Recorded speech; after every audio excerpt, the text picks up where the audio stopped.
जरूरी नहीं होता कि जिंदगी में हर जवाब शोर में मिले।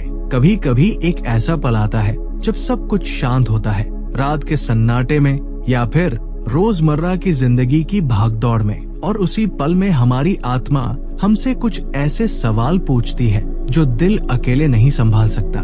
क्या कोई मुझे देखता भी है?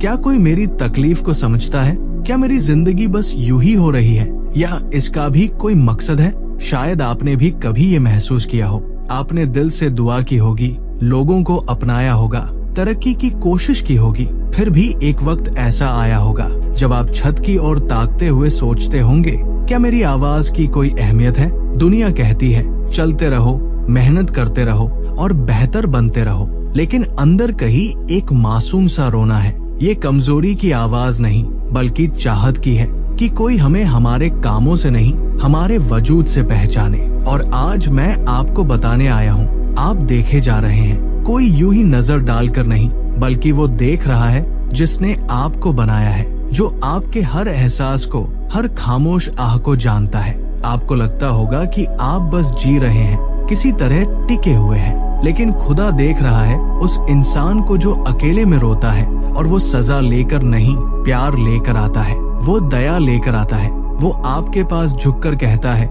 मैं देख रहा हूँ, मैं जानता हूँ, मैं तुम्हें सुकून देने आया हूँ। वो सिर्फ हमदर्दी नहीं देता बल्कि एक नई नजर देता है। जब आप आईने में खुद को थका, छोटा, टूटा हुआ पाते हैं, वो आपको कुछ और ही दिखाता है। आपकी सादगी में वो ताकत देखता है, आपकी नरमी में एक जुझारू योद्धा, और आपकी टूटन में एक बहादुर दिल की शुरुआत। और ये कोई आम लड़ाका नहीं, वो जो शांति से लड़ता है, जो अपने शब्दों से चंगाई लाता है, जो बिना तालियों के भी नेतृत्व करता है।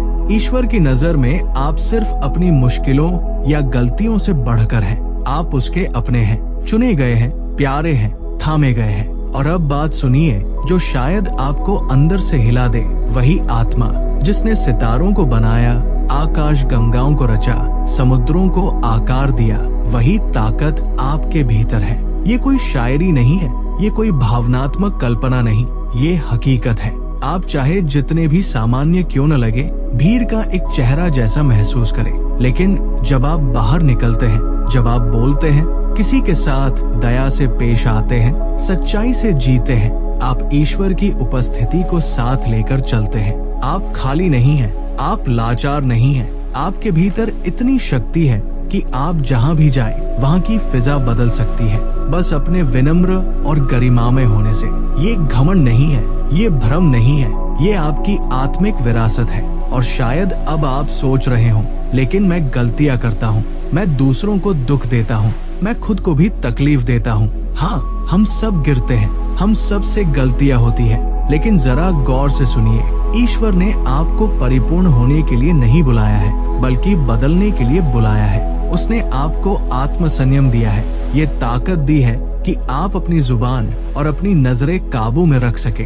वो आपसे परफेक्ट होने की उम्मीद नहीं करता, बस इतना चाहता है कि आप उसके आत्मा के साथ चले। जब उसका आत्मा आप में भर जाता है, तो आपके शब्द जख्म नहीं देते, बल्कि चंगाई लाते हैं। वो उठाते हैं, जोड़ते हैं, उम्मीद देते हैं। आपकी आवाज एक दैवी गूंज बन जाती है। ये इसलिए नहीं कि आप बहुत अच्छे हैं, बल्कि इसलिए क्योंकि वो आप में जीवित है। अब एक बात और सुनिए जो आपके चलने का तरीका ही बदल देगी। आप यहाँ यूं ही नहीं हैं। इससे कोई फर्क नहीं पड़ता कि आपके जन्म प्रमाण पत्र पर क्या लिखा है या लोगों ने आपको बचपन में क्या कहा। आपकी कहानी चाहे जितनी भी बिखरी हो, आप कोई इत्तेफाक नहीं है। आपको देखा गया, चुना गया। समय की शुरुआत से पहले ईश्वर ने पूरी मानवता के ताने बाने को देखा और आपको ठीक वही रखा जहां आप आज हैं। सिर्फ जीने के लिए नहीं, बल्कि मार्गदर्शन करने के लिए, सेवा करने के लिए, प्रेम करने के लिए। आप अभी खुद को छोटा समझ सकते हैं, लेकिन स्वर्ग की नजरों में आप आने वाली नस्लों के नेता हैं। आप वो योद्धा हैं जो शेरों को चुप करा सकता है। वो शेर जो डर, शर्म और पछतावे की शक्ल में आपके भीतर गरजते हैं। आप वो विजेता हैं जो चिंता और असुरक्षा के सांपों को रौंद सकते हैं। आप सिर्फ कभी नहीं, बल्कि अभी के अभी विजेता हैं।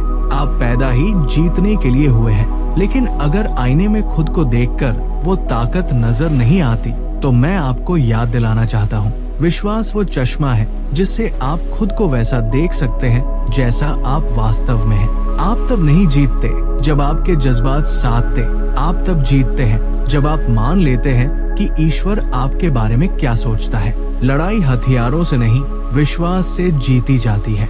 ऐसा विश्वास जो कहता है मैं भले ही खुद को कमजोर महसूस करूं, लेकिन उसमें मैं मजबूत हूं। ऐसा विश्वास जो कहता है मुझे पूरी तस्वीर नहीं दिख रही, लेकिन मैं उस कलाकार पर भरोसा करता हूं जिसने इसे बनाया है। ऐसा विश्वास जो घमंड से नहीं बल्कि आत्मिक विश्वास से उठ खड़ा होता है। तो अगर आज आप खुद को टूटा हुआ महसूस कर रहे हैं, खुद को अदृश्य समझ रहे हैं, थक चुके हैं एक बेमतलब जिंदगी जीते हुए, तो बस एक पल ठहरिए, एक गहरी सांस लीजिए। जो आपकी आंखें नहीं देख सकती उसके पार देखिए।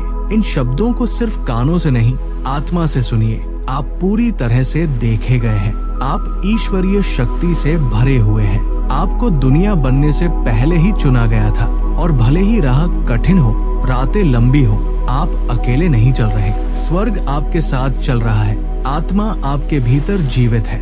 आपकी जिंदगी का मतलब है, आपके शब्दों का असर है, और आपकी मौजूदगी एक उद्देश्य लेकर आती है। इसी पल को शुरुआत बनाइए जहां आप खुद को अपनी गलतियों, समय सीमा या दूसरों की राय से नहीं तौलते, बल्कि इस पल को उस आवाज पर भरोसा करने का मोड़ बनाइए जो आपको बनाने वाले की है, न कि हालात की। आप सिर्फ वो नहीं है जो आपके साथ हुआ। आप सिर्फ अपनी गलतियों का जोड़ नहीं है। आप सिर्फ वो नहीं है जो लोग देखते हैं। आप हैं एक रोशनी का पात्र, शक्ति का वाहक, महिमा का घर। हाँ, ये भी सच है कि जब आप जानते हैं कि आप चुने हुए हैं, जब आप समझ जाते हैं कि आप दिव्य शक्ति से भरे हैं, तब भी जिंदगी आसान नहीं हो जाती। कई बार तो हालात इतने भारी हो जाते हैं कि ऐसा लगता है अब नहीं सहा जाएगा।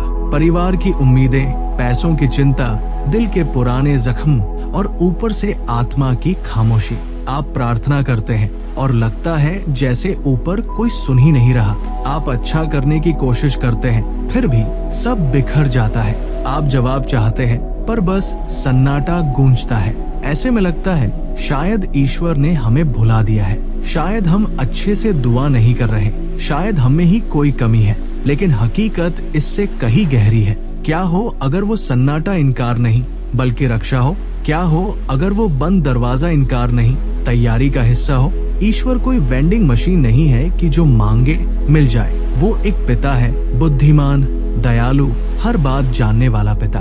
और कभी कभी अपनी दया में वो हमें वो नहीं देता जो हम मांग रहे होते हैं, क्योंकि वो देखता है जो हम नहीं देख सकते। हम दरवाजा खुलने की भीख मांगते हैं, वो देखता है कि उसके पीछे क्या है। हम किसी के साथ रहने की दुआ करते हैं, वो जानता है कि वो इंसान हमारी आत्मा को थका देगा। हम कामयाबी के लिए तरसते हैं, वो देखता है कि कहीं ये घमंड ना बन जाए। वो हर अभी नहीं, हर रुकावट को अपनी योजना से गुजारता है, ताकि सिर्फ वही चीज आपको मिले जो आपको बनाए, तोड़े नहीं।